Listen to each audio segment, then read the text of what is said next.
Taman Siswa berdiri pada 3 Juli 1922. Pendirinya adalah Raden Mas Suwardi Suryaningrat atau yang biasa dikenal dengan Ki Hajar Dewantara. Pada awalnya, Taman Siswa bernama National Onderwijs Taman Siswa atau Institut Pendidikan Nasional Taman Siswa. Awal pendirian Taman Siswa diawali dengan ketidakpuasan dengan pola pendidikan yang dilakukan oleh pemerintah kolonial. Karena pemerintah kolonial tidak membebaskan semua rakyat Indonesia untuk bersekolah. Hanya anak bangsawan, konglomerat, dan kalangan raja saja yang boleh bersekolah.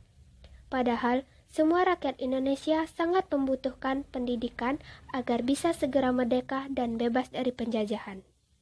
Oleh sebab itu, maka didirikanlah Taman Siswa. Berdirinya Taman Siswa merupakan tantangan terhadap politik pengajaran kolonial dengan mendirikan Pranata Tandingan. Taman Siswa adalah badan perjuangan kebudayaan dan pembangunan masyarakat yang menggunakan pendidikan dalam arti luas untuk mencapai cita-citanya.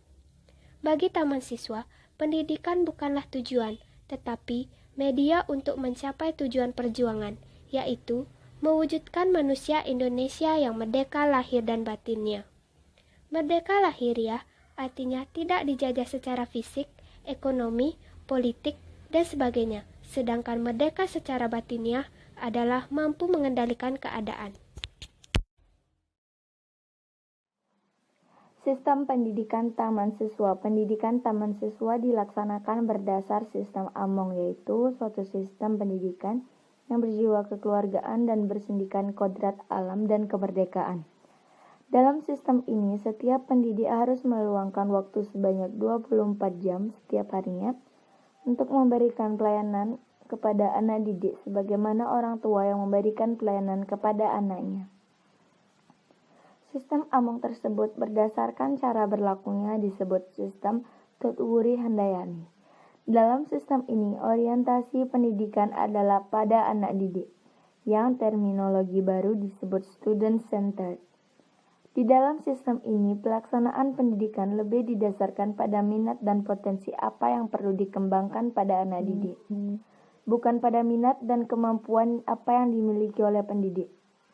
Apabila minat anak didik ternyata akan keluar rel atau pengembangan potensi anak didik di jalan yang salah, maka pendidik berhak untuk meluruskannya. Kongres Taman Siswa dan Patrap Triloka.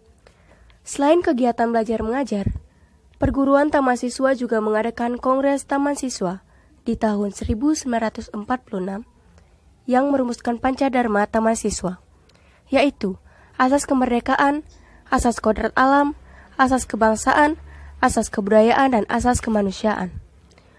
Perguruan Taman Siswa memiliki pedoman bagi seorang guru yang disebut Patrap Triloka.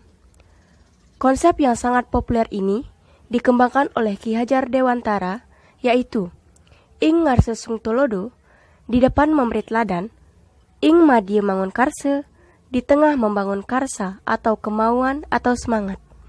Tutwuri Handayani, dari belakang mendukung.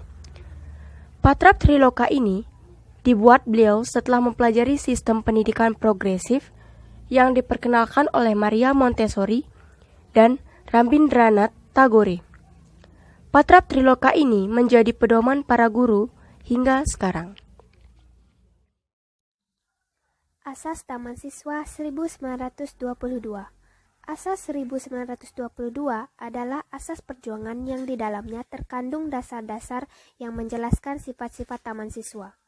Asas pertama, setiap orang berhak mengatur dirinya sendiri dengan mengingat tertib persatuan dalam kehidupan umum agar tercipta kedamaian. Asas kedua, pendidikan yang diberikan hendaknya dapat menjadikan manusia yang merdeka. Asas ketiga, pendidikan hendaknya didasarkan atas keadaan dan budaya Indonesia. Asas keempat, pendidikan diberikan kepada seluruh rakyat Indonesia tanpa terkecuali. Asas kelima, untuk mencapai asas kemerdekaan, maka kita harus bekerja sesuai kemampuan diri sendiri. Asas keenam, oleh karena itu, kita harus bersandar pada kekuatan diri sendiri. Asas ketujuh, pamong hendaklah mendidik anak dengan sepenuh hati, tulus ikhlas, dan tanpa mengharapkan imbalan. Sekolah-sekolah jalur formal yang telah didirikan oleh organisasi Taman Siswa. Yang pertama, Taman Indria atau sederajat dengan TK. Taman Indria ini merupakan tempat pendidikan bagi kanak-kanak di masa Hindia Belanda. Sekolah ini berjalan mulai tahun 1922 hingga 1945. Siswa dari Taman Indria sendiri adalah anak-anak usia 5-7 tahun. Konsep yang Ki Hajar Dewantara buat untuk Taman Indria sendiri adalah pendidikan tentang kebudayaan.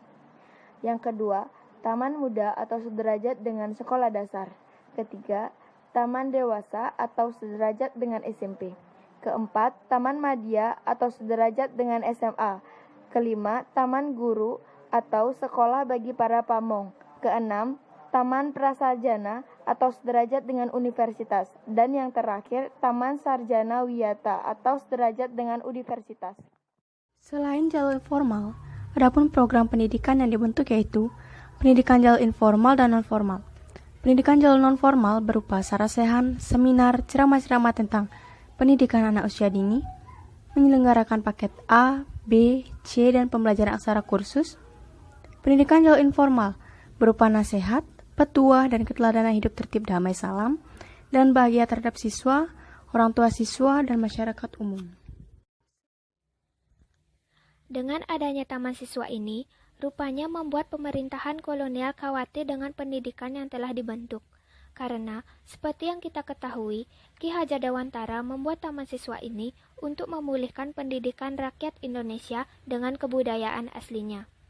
Pada akhirnya, muncullah berbagai kritik, baik dari kalangan bangsa Indonesia maupun dari pemerintah Belanda. Dan pada tahun 1932, dibuatlah Ordonansi Sekolah Liar, dengan tujuan untuk membatasi perkembangan organisasi taman siswa. Sejak diberlakukannya ordonansi tersebut, para guru yang terlibat partai politik dilarang untuk mengajar. Menanggapi ordonansi tersebut, Ki Hajar Dewantara mengirim telegram kepada Gubernur Jenderal De Jong meminta membatalkan ordonansi tersebut.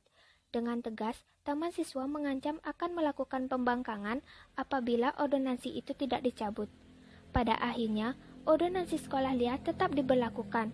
Taman siswa pun membangkang dan terus berkembang pesat keluar Jawa Tengah.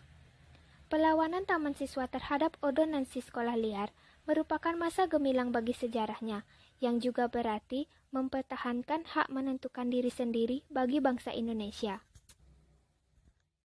Setelah berakhirnya pertempuran yang sempat ditimbulkan akibat kegelisahan kolonial Belanda, pada masa penjajahan Jepang, dunia pendidikan rakyat Indonesia pun masih dikecam. Pada awalnya, kedatangan penjajah Jepang dianggap menguntungkan bagi rakyat Indonesia, namun justru kebalikannya. Banyak sekolah-sekolah akhirnya tidak beroperasi dikarenakan banyak guru-guru yang harus bekerja sebagai romusa. Namun beruntungnya di wilayah Yogyakarta, organisasi Taman Siswa ini masih diperizinkan. Dan pihak Taman Siswa sendiri memanfaatkan kelonggaran tersebut untuk membuat program belajar baru, yaitu tentang bela negara.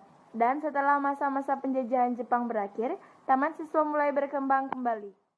Kemudian, setelah Indonesia merdeka, Ki Hajar Dewantara mengadakan rapat di Yogyakarta. Berikut hasil dari rapat tersebut. 1. Tujuan Taman Siswa telah tercapai dengan merdekanya bangsa Indonesia. 2. Taman Siswa harus tetap diadakan dan berjalan, karena masih dibutuhkan untuk rakyat Indonesia mengenyam pendidikan. 3. Sekolah partikelir yang mempunyai dasar tersendiri tetap diperlukan, walaupun nantinya jumlah sekolah sudah cukup dan isinya juga sudah nasional. Kini sekolah Taman Siswa berpusat di Balai Ibu Pawiyatan, Majelis Luhur di Jalan Taman Siswa, Yogyakarta, dan mempunyai 129 sekolah cabang di berbagai kota di seluruh Indonesia.